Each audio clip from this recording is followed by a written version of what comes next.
Imagine you've been given a $180 million bonus at work.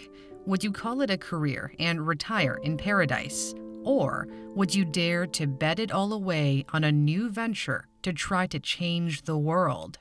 That is the choice Elon Musk faced, and he chose to risk it all. America has launched. It's hard to find a company that generates as much excitement about the future than SpaceX does today. In May 2020, it launched astronauts into orbit, the first time that happened from American soil in 9 years.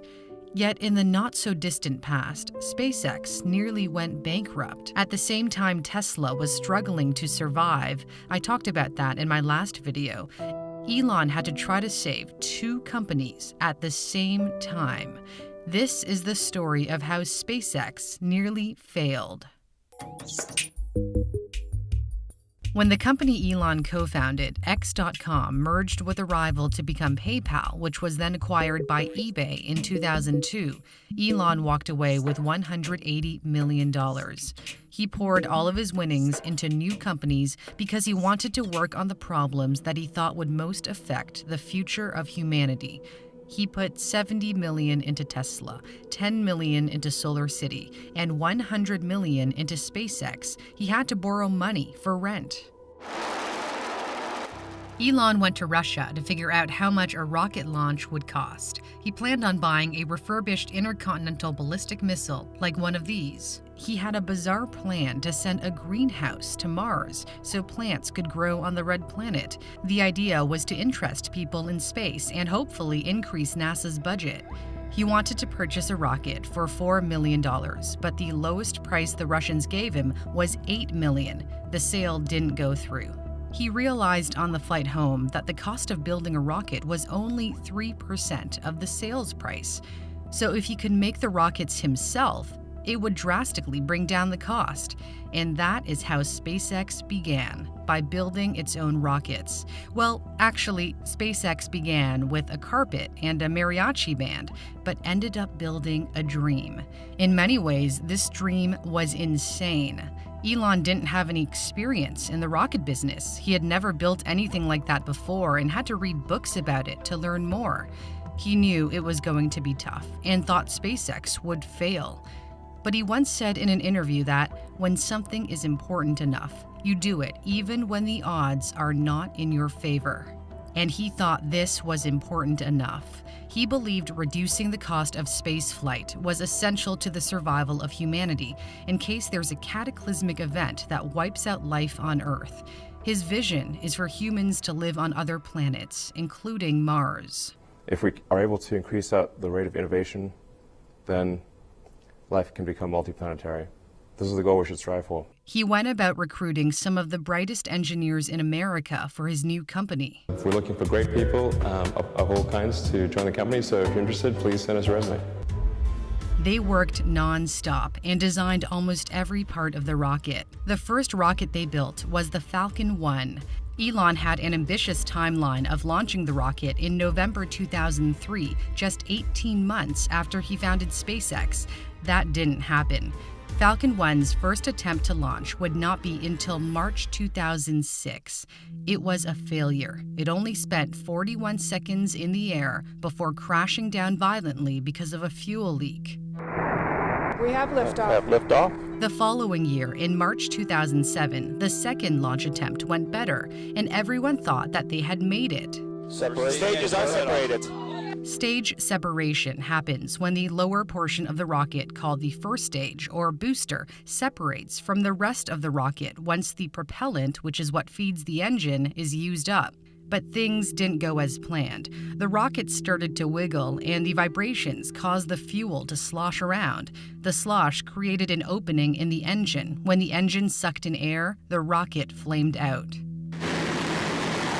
In August 2008, the Falcon 1 made its third attempt. Again, it went well at the start, but then the first and second stages collided after they separated. SpaceX had 3 failed rocket launches. 3 strikes, it was almost out. To make matters worse, the 2008 financial crisis made it difficult to get funding from investors. And at the same time, Elon had to scramble to save Tesla, which was also about to die. Plus, he was going through a divorce from his wife Justine. Elon said 2008 was the worst year of his life, and he was close to a nervous breakdown. He later said this, reflecting on the difficult time: "I don't ever give up. I'd have to be dead or completely incapacitated." The future of SpaceX rested on the fourth launch. 1, 0. If the Falcon 1 failed to reach orbit again, it would have been game over for the company. We have liftoff. On September 28, 2008, success at last. Stage separation confirmed. It finally reached orbit. But even with a successful launch, the company was still in trouble. It didn't have any money left. Elon had to figure out what to do. But then, a phone call on December 23rd changed everything. NASA had taken note of the successful launch and awarded SpaceX a $1.6 billion contract to resupply the International Space Station. And the next day, on Christmas Eve, Tesla secured a round of financing that saved the company. Elon came so close to losing both companies at the end of 2008, yet at the very last minute, they both pulled through. But this was still an uphill battle. Even his heroes, like Neil Armstrong, the first person to walk on the moon, appeared to be against him. Armstrong was worried that the Obama administration's reliance on private companies could mean the U.S. and NASA would lose its dominance in space because they would have no means of getting there themselves. After the success of the Falcon 1's fourth attempt and the subsequent contract with NASA, SpaceX turned its attention to building a bigger rocket, the Falcon 9. You could actually literally fit a city bus in that fairing. It's that big. The Falcon 9 would eventually carry a Dragon capsule to the International Space Station. The capsule could be used for future flights with crew on board, as NASA had retired its space shuttle fleet in 2011 and had been relying on the Russians to send American astronauts into space. There was just one problem with the Falcon 9. It was not reusable at the time. Elon knew building reusable rockets was the only way to make space travel affordable. It would allow for about 100-fold reduction in launch costs. You can imagine that if planes were not reusable, very few people would fly. SpaceX worked on modifying the Falcon 9 to preserve the first stage, the booster, the most expensive part. To give you an idea of how difficult it is to land that part back on Earth, picture a pencil breaking apart, and the lower portion somehow lands right side up and intact. It's tough to do. SpaceX failed over and over and over again. But then, on December 22, 2015, the Falcon 9 landed its booster for the first time. SpaceX employees were more than a little excited. 10, 9.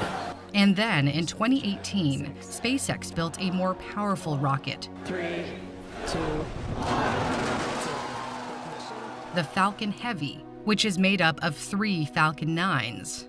2 out of those 3 boosters managed to land, although the third, the core booster, crashed into the ocean rather than land on a drone ship.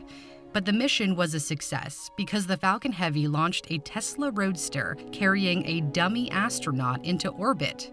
2 years later, SpaceX would send real astronauts to space. Liftoff of the Falcon 9 and Crew Dragon. Go NASA, go SpaceX, Godspeed, Bob and Doug. In May 2020, NASA astronauts Bob Behnken and Doug Hurley traveled to the ISS on board the Crew Dragon spacecraft carried by the Falcon 9. Well, everyone, welcome aboard Dragon. It was a historic moment, the first time a private company had put humans into orbit.